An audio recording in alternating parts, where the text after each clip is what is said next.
दोस्तों, आज मैं संडे के दिन फिर अपने गांव गनिहारी की यात्रा पर हूं।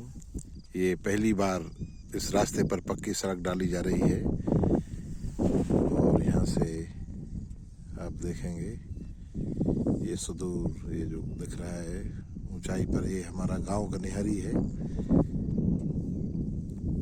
और यहाँ से इस रास्ते से मैं यहाँ तक आया हूँ। ये चने का खेत है। बादलों में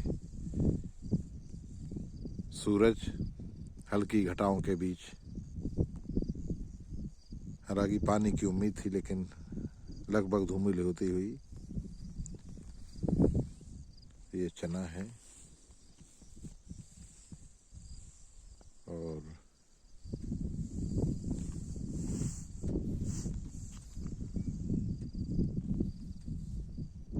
इसके आगे ये सरसों, पीली सरसों।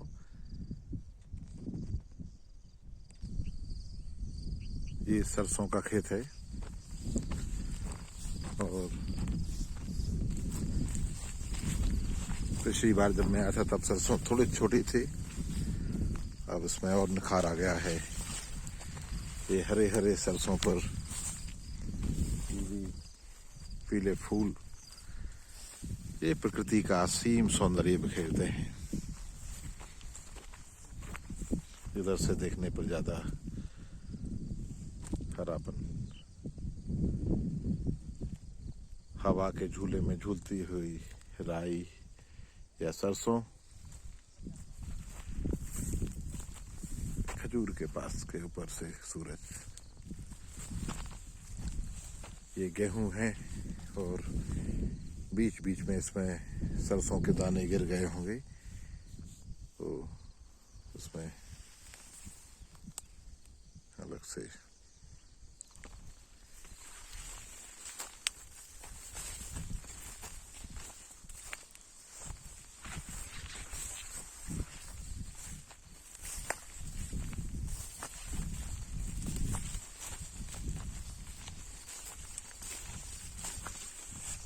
ये धनिया आप देख रहे हैं दोस्तों, ये इसका दाना गिर गया होगा, उगाई इसमें फूल आ गया है। ये भी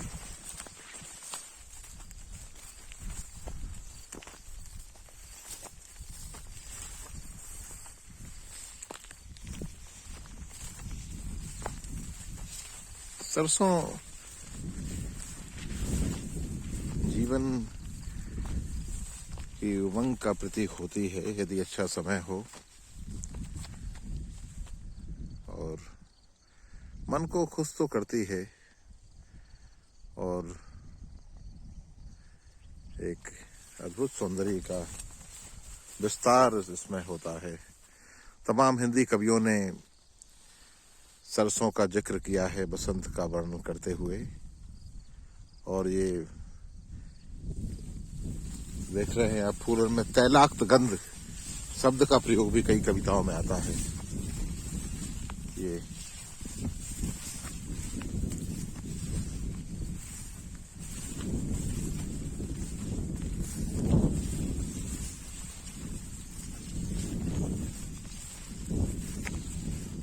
चना से लगा हुआ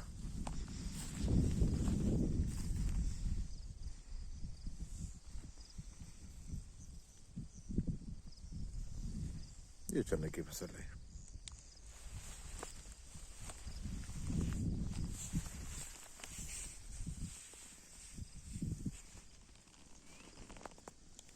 इसकी बहुत अच्छी सब्जी बनाई जाती है, चने की भाजी। यहाँ से लोग इसको तोड़कर, जो श्रमिक वर्ग है वो आगरा और दिल्ली तक ले जाते हैं। वहाँ लगभग 100-150 रुपए किलो और 200 तक बिकती है ये।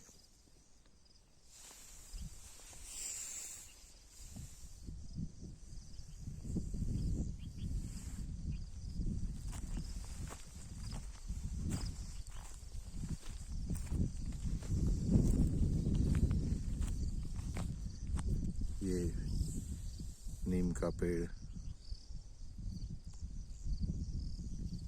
बहुत सारी स्मृतियां इससे जुड़ी हैं। मैंने इसको बचपन से ऐसा ही देखा है, ना बहुत ज़्यादा बड़ा ना छोटा, एक मध्यम आकार का।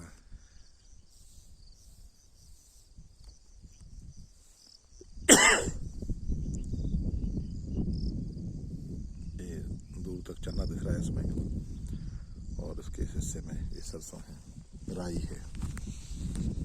तो दोस्तों, इसके फूलों को नज़दीकी से देखते हैं।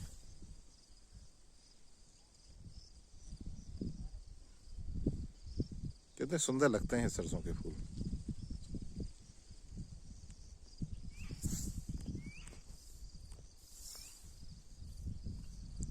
हरे हरे वृंतों पर इसमें फली भी आ गई है दोस्तों।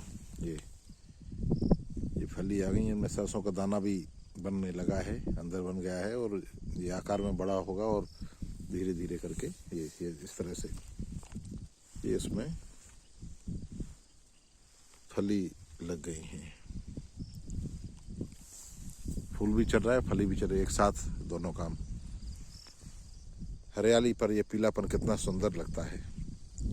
ये प्रकृति की जैसे एक सजीव कविता हो।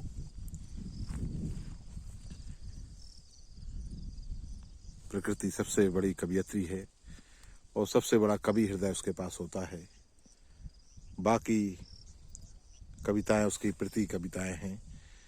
मूल कविता प्रकृति की ही है, जिसकी सौंदर्य की छटा आप हर जगह देख सकते हैं। ये ग्राम श्री है, जिसको प्रकृति के सुकुमार कवि सुमित्रानंद पंत ने ग्राम श्री एक कविता में लिखा है, और जो वर्णन किया है उसका साकार रूप यहाँ आप देख सकते हैं।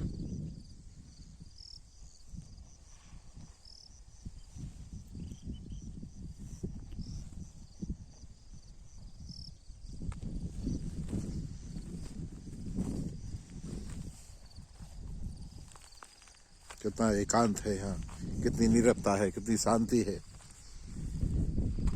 कितना शुद्ध वातावरण है। ना यहाँ पर्यावरण प्रदूषण का कोई मसला है, कोई समस्या है, ना कोई घनी आबादी की समस्या है, ना जल समस्या है प्रदूषण की। सौंदर्य, कृषि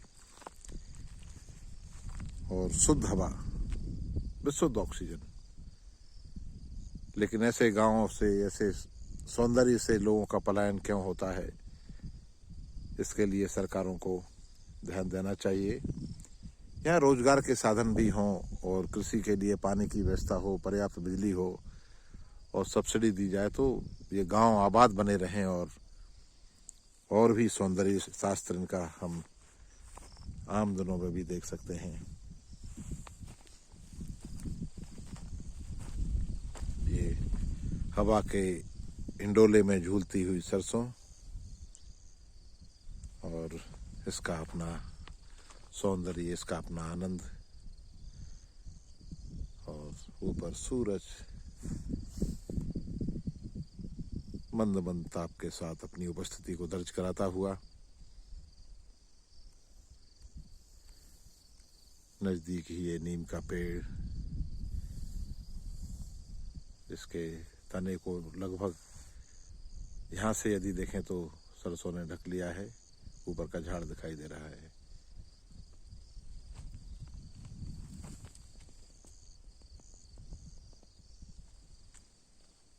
बहुत बहुत धन्यवाद दोस्तों।